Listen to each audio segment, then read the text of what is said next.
ស់ស្រណោះអាឡ័យដានចប់ហាំងរដីនឹកដល់សំដីពុកធ្លាប់វាចា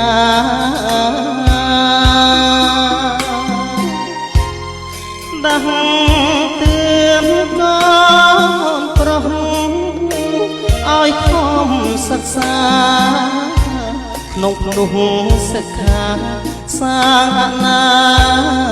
គតអង្គនិចាសង្ខារពុកលាចាលោកចិនដាវិយោគ្រួសារសោយសោកអបយកក្ដីទុក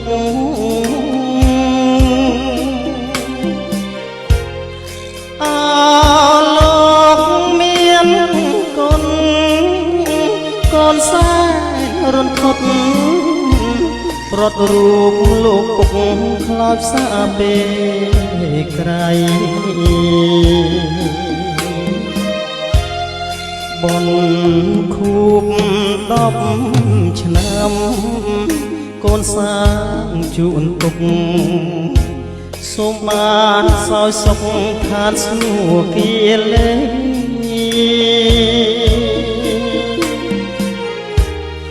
រួចចាក់អង្គបាយផុតកម្មគ្រប់ភ័យឆ្លងកុំណាថ្មីពងពងថ្លៃថ្លាអង្គនៃសងសាងភ្នោះគុណបំបុះកូនណាយិតយងសន្តានទុកដល់ជាត្បូនឆ្លងកាត់ជលសា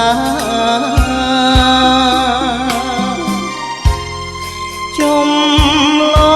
ងរូបពុកដល់ត្រើយសុខា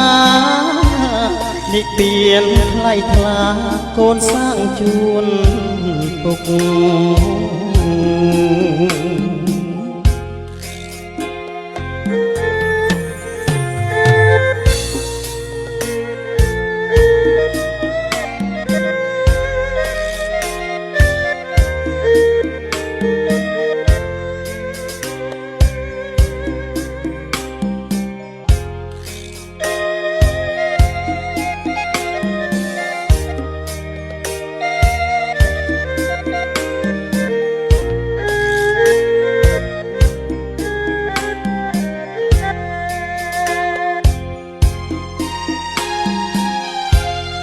បន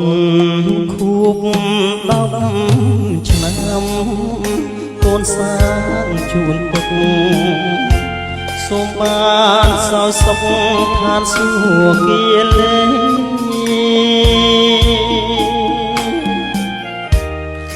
រួចចាក់អង្គបាយផុតកម្មគ្រប់ភ័យ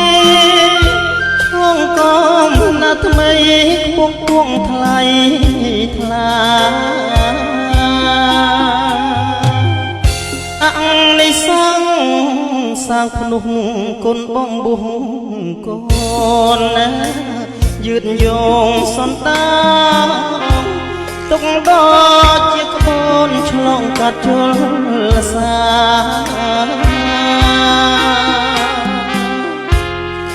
ចំឡងរូបពុកដល់ត្រើយសុខានិព្វានថ្លៃថ្លាកូនសាង